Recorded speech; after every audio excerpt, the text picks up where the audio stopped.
నమస్తే, welcome to cube TV. నేను మీ anchor Charmi. ఈరోజు మనతో పాటు ప్రస్తుతం మాడుగుల శివప్రసాద్ గురూజీ గారు ఉన్నారు. గురువుగారితో మాట్లాడదాం. నమస్కారం గురువు. ఆశీర్వచనం తల్లి.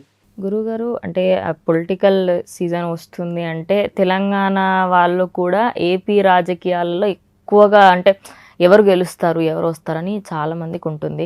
కానీ అక్కడ విజయమ్మ గారి పరిస్థితి ఏ తల్లికి రావద్దు అని చాలామంది అంటున్నారు. ఎందుకు అంటే కొడుకు ఒక పార్టీలో, కూతురు ఒక పార్టీలో ఉన్నారు. మరి ఇలాంటప్పుడు విజయమ్మ ఏ పార్టీకి సపోర్ట్ చేస్తుందని అనుకోవచ్చు గురుగారు? శ్రీ మహాగణాధిపతయే నమః. ఐం మహాసరస్వత్యే నమః. శ్రీ లలితాంబికాదేవియే నమః. అమ్మ, విజయమ్మ గారి పరిస్థితి ఎవరికి రాకూడదు. నిజంగానే మొట్టమొదట ఇది అక్షర సత్యమైన మాట. ఎందుకంటే ఏ తల్లికి కూడా కడుపులో ఉండేటువంటి బాధ, గర్భ బాధ అనేటువంటిది కొంచెం మంచిది కాదు. తల్లులు ఏ తల్లి అయినా ఎవరికైనా సరే, విధివశాత్తు పరిస్థితుల దృష్ట్యా ఎన్ని మాట్లాడుకున్నా అన్నగారు ఒక పార్టీ, చెల్లెలు ఒక పార్టీ ఇవి ఎక్కడి నుంచి వస్తాయంటే అమ్మ, సర్దుబాట్లు చేసుకోలేని సన్నివేశంలో నుంచి వస్తాయి. ఏ ఒక్కరిది తప్పు పట్టడానికి అవకాశము ఉండదు దీంట్లో. ఇక్కడ అలా ఏముంటుందంటే అమ్మ, ఆమెకు మాత్రము ఒకే గర్భవాసమందు పుట్టినారు కాబట్టి కన్న తల్లికి ఇద్దరుండినా 20 మంది ఉండినా ఒకటే. అందరినీ సమానంగానే 9 నెలలు మోసి కని పెంచి వాళ్లకు ఏదో తాను తిన్నా తినకపోయినా పిల్లలు బాగుండాలి అని పెంచి పెద్ద చేయటం అనేటువంటిది సమాజంలో ప్రతి తల్లి చేసేటువంటి ఇది. అటువంటి సందర్భంలో ఇవాల్టి పరిస్థితులు ఏమొచ్చినాయి అంటే, సరే ఇద్దరుగా వేరు అయిపోయి నువ్వలా నేను ఇలా అని అనుకునేటువంటి పరిస్థితి బయటికి వచ్చింది అంటే రాజకీయాలు అనేటువంటివి ఎంత పని చేస్తున్నాయి అని ప్రజలు ఆలోచించుకోవాలి.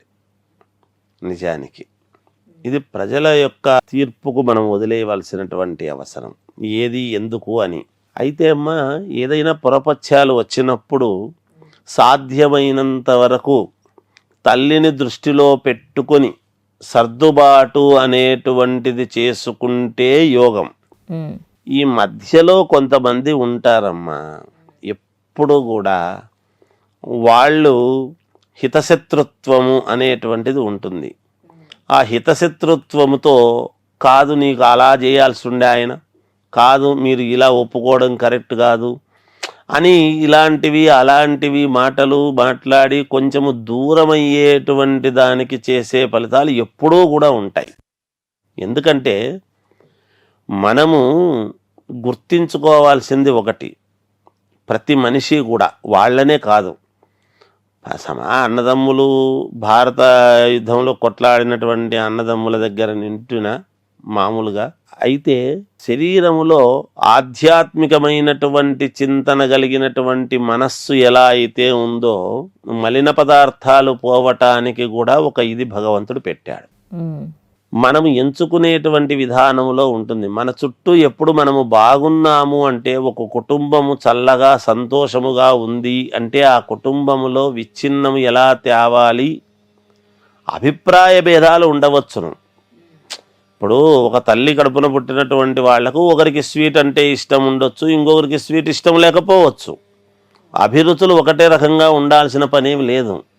అభిప్రాయ భేదాలు ఉంటాయేమో కానీ అదే పనిగా భేదాభిప్రాయాలు సృష్టించి కొంతమంది చెప్పి చేసి ఈ మధ్యలో ఉండేటువంటి వ్యక్తుల వల్లనే ఎక్కువ అవుతాయి అనేటువంటిది నేను ప్రగాఢంగా మొట్టమొదటి నుంచి చెప్పేది. ఎందుకంటే మనము భారత భాగవతాలు రామాయణాలు ఏవి చూసినా శకుని అనేటువంటి వాడు ఉండేటువంటి దాని వల్ల కదా.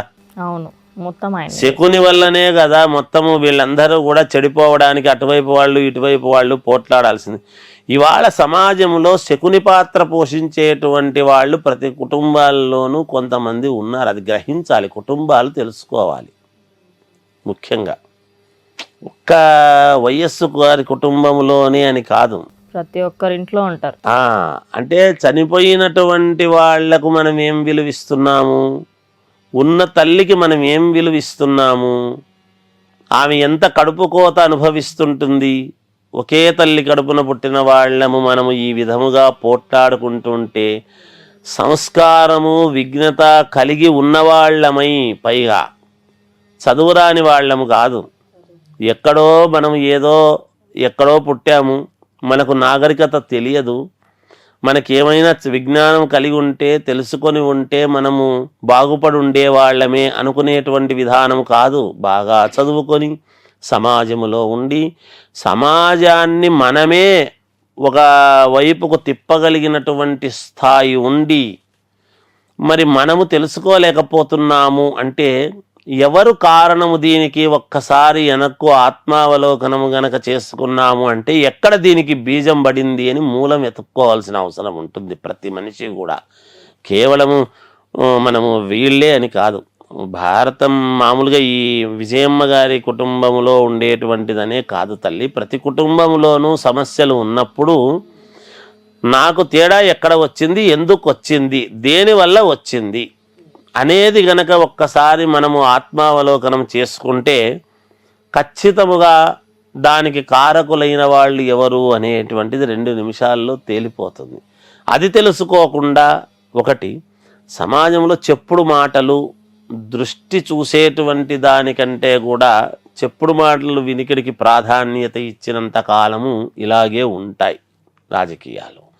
మన కళ్ళతో చూసేటువంటి మన అద్దం మనల్ని చూసుకుంటే కూడా మనం కుడి చేత్తో తింటుంటే ఎడమ చేత్తో తింటున్నట్టుగా చూపిస్తుంది.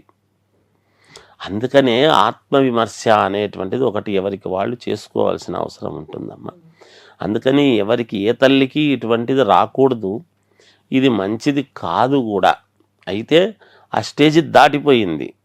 స్టేజి దాటిపోయిన తర్వాత నీవా నేనా అనుకునేటువంటి విషయానికి వచ్చేటప్పటికీ ఇది రాజకీయమైనటువంటి రంగు ఎప్పుడైతే ఇదయిందో ప్రజలు కదా నిర్ణయించాలి ఎవరు ఏమిటి అనేది. కనుక ప్రజలు నిర్ణయిస్తారు. వాళ్ళకన్నీ తెలుసు. మహనీయులు అందలము ఎక్కించడము తెలుసు, కిందికి దించడము తెలుసు. వాళ్లకు రెండూ తెలుసు. వాళ్ళ నోటితో మహానుభావుడు ఈయనంతటి వాడు లేడు అని విపరీతంగా జనాలు వచ్చి సన్మానాలు చేస్తూ ఉంటే చప్పట్లు కొట్టేవాళ్ళు ఉంటారు. తేడా వచ్చినప్పుడు పక్కకు తిరిగి మొహం తిప్పుకొని వాళ్ళింటి ముందే పోతున్నా లోపలికి పోకుండా పలకరించకుండా పోయేవాళ్ళు ఉంటారు. అందుకని ప్రజలకు బాగా తెలుసమ్మా, ప్రజలే దేవుళ్ళు, సమాజమే దేవాలయం అని ఊరికే అనలేదు మహానుభావులు ఎప్పుడు కూడా. అందుకని ఏ తల్లికి కూడా గర్భకోశం అనేటువంటిది ఇది మనం మామూలుగా కడుపు కోత అనేటువంటిది ఉండరాదు, ఉండకూడదు, మంచిదే. విజయమ్మ గారు ఎటువైపు అని అనడానికి లేదు తల్లి, ఆమెకు ఇద్దరూ కావాల్సిన వ్యక్తులే ఉంటారు కానీ ఆమె ఒకే వైపు ఉంటుంది అని అనడానికి లేదమ్మా. ఏ తల్లి అట్లా ఉండదు.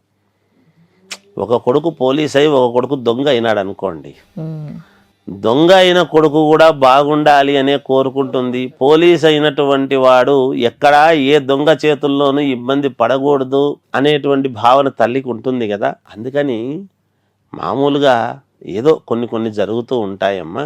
ఇది కొంచెం పొలిటికల్ అనేటప్పటికీ ప్రతి వాళ్లకు కూడా మనం ఈ ఉన్నటువంటి వాళ్ళే ఇబ్బంది పడి చేసుకుంటే పాపం ఇంట్లో ఉండేటువంటి ఆమెను బయటికి లాగి మనం మళ్ళీ ఆమె ఎటువైపు ఉండడం ఏమిటి? ఆమె ఎప్పుడూ ఆమె వైపే, ఆమె కడుపు ఆమె వైపే, ఆమె కడుపున పుట్టినటువంటి పిల్లలు కూడా ఆమె వైపే. ఆమె తన పిల్లలను 40 మంది ఉన్నా, 20 మంది ఉన్నా, 10 మంది ఉన్నా, ఎంతమంది ఉన్నా అందరి వైపు ఉంటుంది ఏ తల్లి అయినా. ఏ ఒక్కడి వైపు అనేది కాదు. వీళ్ళల్లో ఏవైనా పొరపచ్చాలు ఉంటాయేమో కానీ ఆ తల్లికి మాత్రం ఇద్దరూ 2 కళ్ళులాగా ఇద్దరూ కావాలనే అనుకుంటుంది అని నా భావన తల్లి. అంతకంటే ఏం లేదు.